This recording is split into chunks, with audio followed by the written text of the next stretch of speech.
शंकर शेटजींचे किराणा सामानाचे दुकान होते. अगदी जुन्या पिढीपासून त्यांचा हा धंदा होता.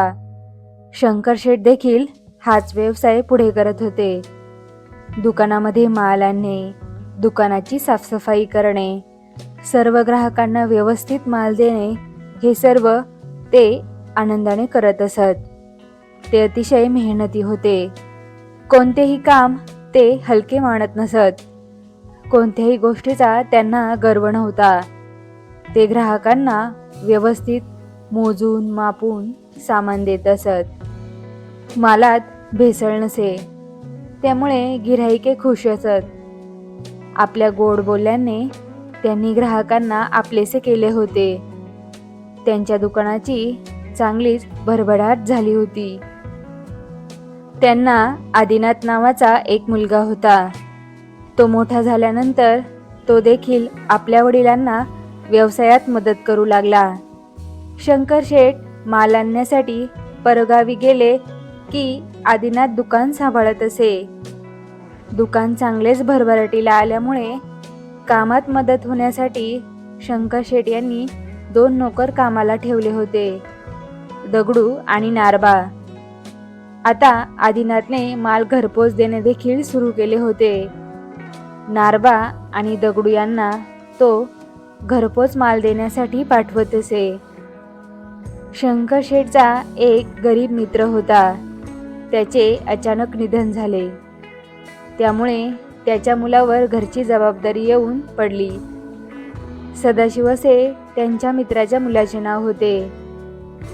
घरची परिस्थिती बिकट असल्यामुळे सदाशिव काम मागण्यासाठी शंकर शेठ यांच्याकडे आला. त्यांनी सदाशिवला देखील दुकानात कामासाठी ठेवून घेतले. पहिले 2 नोकर दगडू आणि नारबा जुने व मोठे असल्यामुळे सदाशिववर हुकूम चालवत असत. त्याला हाताखालचा नोकर समजून राबवून घेत असत. सर्व कामे त्याच्याकडून करून घेत असत व स्वतः आराम करत असत. मालक असले की कामाचे नाटक करत. परंतु सदाशिव अतिशय मेहनती होता. त्याने कधीही शंकर शेठकडे नारबा आणि दगडूची तक्रार केली नाही. सदाशिवची विश्वासू वृत्ती आणि कामसुपणा यामुळे लवकरच तो शेठजींच्या मर्जीतला झाला. हे नारबा आणि दगडूला आवडले नाही. दगडू आणि नारबा शेठ दुकानात नसले की ग्राहकांना कमी वजन देणे, जास्त भाव सांगून पैसे घेणे आणि दुकानातल्या वस्तू पळवून नेणे असे उद्योग करत असत. सदाशिवने त्यांच्या पिशवीमध्ये बिस्किटचे पुडे, चहाच्या पुड्या, साबण अशा वस्तू ठेवताना देखील पाहिले होते. परंतु मालकांना सांगून उधारीवर माल घेतला असेल असे वाटल्याने त्याने कधीही या गोष्टी शंकर शेठ यांना सांगितल्या नाही.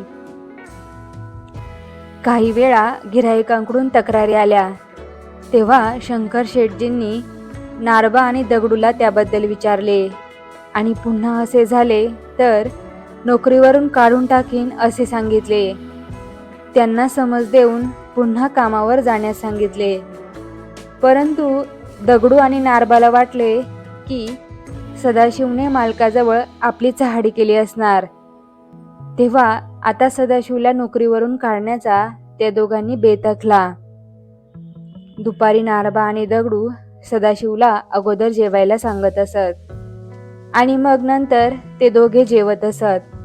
म्हणजे पुन्हा गिऱ्हाईक आले तर सदाशिव द्यायला मोकळा असे. एक दिवस दुपारच्या वेळी सदाशिवचे जेवण झाले होते. तेवढ्या ते ग्राहक आले आणि त्याने 2 ढेपा गुळाच्या मागितल्या. सदाशिवनी वजन करून त्यांना दिल्या. ग्राहक शंकर शेठला म्हणाला, घर थोडं लांब असल्यामुळे तुम्ही तुमचा नोकर बरोबर दिला तर बरं होईल. मी त्याची हमाली देखील देईल. शंकर शेठने सदाशिवला त्यांच्याबरोबर गुळाच्या ढेपा घेऊन जायला सांगितले. शंकर शेठ देखील जेवण करण्यासाठी घरी गेले. दुकानामध्ये आता फक्त नारबा आणि दगडूच होते. हीच संधी साधून नारबाने आणि दगडूने सदाशिवच्या पिशवीमध्ये साबण, बिस्किटचे पुडे, साखर, चहा पावडर अशा काही गोष्टी भरून ठेवल्या. आणि थोड्या वेळानंतर जेवण करून आल्यानंतर त्यांनी शंकर शेठला सांगितले, तुम्ही सदाशिवची पिशवी बघा. त्याने पिशवीमध्ये सामान घेतले आहे. तो दुकानामध्ये चोरी करतो. शंकर शेठने सदाशिवची पिशवी पाहिली. त्यांना अतिशय दुःख झाले. तेवढ्यात गुळाची ढेप देऊन सदाशिव दुकानामध्ये आला. त्याला पाहताच शंकर शेठ त्याच्यावर ओरडले, दुकानामध्ये चोऱ्या करतोस तू? आत्ताच्या आत्ता नोकरीवरून चालता हो. परत या दुकानामध्ये पाऊल देखील ठेवू नको. सदाशिवने आपली बाजू मांडण्याचा प्रयत्न केला, परंतु शेठजीने त्याचे काहीच ऐकून घेतले नाही. तो अतिशय दुःखी झाला. आपली पिशवी, डबा न घेता तो घरी परतला. आदिनाथ असता तर असे झाले नसते. आदिनाथ बाहेर गावावरून येण्यापूर्वी हे दोघे नोकर मालकांना नक्की गंडवणार हे त्याने ओळखले होते. सदाशिव त्यांच्यावर लक्ष ठेवून होता. अगदी रात्री देखील तो दुकानावर लक्ष ठेवून असे. एक दिवस रात्री दुकान बंद करायला शंकर शेठने नारबाला सांगितले. त्याने दुकानाचे पुढील दोन्ही शटर बंद केले आणि मागच्या दरवाजाने ते तिघेही बाहेर आले. परंतु मागच्या दाराला नारबाने फक्त कुलूप अडकवले आणि चावी नेऊन त्याने शंकर शेठकडे दिली. गडबडीमध्ये शंकर शेठने तपासले नाही. त्यानंतर सर्वजण आपापल्या घरी निघून गेले. अंधारामध्ये उभे राहून सदाशिव हे सर्व बघत होता. नंतर थोड्या वेळाने एक हातगाडी घेऊन नारबा आणि दगडू आले. अडकून दिलेले कुलूप त्यांनी काढले आणि दुकानाच्या आतमध्ये शिरले. सदाशिव लगेच शंकर शेठच्या घरी गेला आणि त्यांना म्हणाला, मालक, तुम्ही आत्ताच्या आत्ता माझ्याबरोबर चला. मला तुम्हाला काहीतरी महत्त्वाचे दाखवायचे आहे. तुम्ही फक्त एकदा माझ्यावर विश्वास ठेवा आणि माझ्यासोबत चला. आणि जाताना चौकीमधून 2 पोलीस देखील आपण बरोबर घेऊया. सदाशिववर विश्वास ठेवून शेठ आणि 2 पोलीस दुकानाच्या पाठीमागच्या बाजूला गेले. तर पाहतात तर काय, दगडू आणि नारबा हातगाडीवर सामान लावत होते. गाडी गच्च भरली होती. ते आपले काम करण्यात खूप व्यस्त होते. मग शंकर शेठ आणि पोलिसांनी पुढे जाऊन त्या दोघांना पकडले. ते दोघेही शेठची माफी मागू लागले. शंकर शेठ म्हणाले, मी तुमच्यावर विश्वास ठेवून तुम्हाला कामाला ठेवले होते आणि तुम्ही माझ्यावरच उलटला.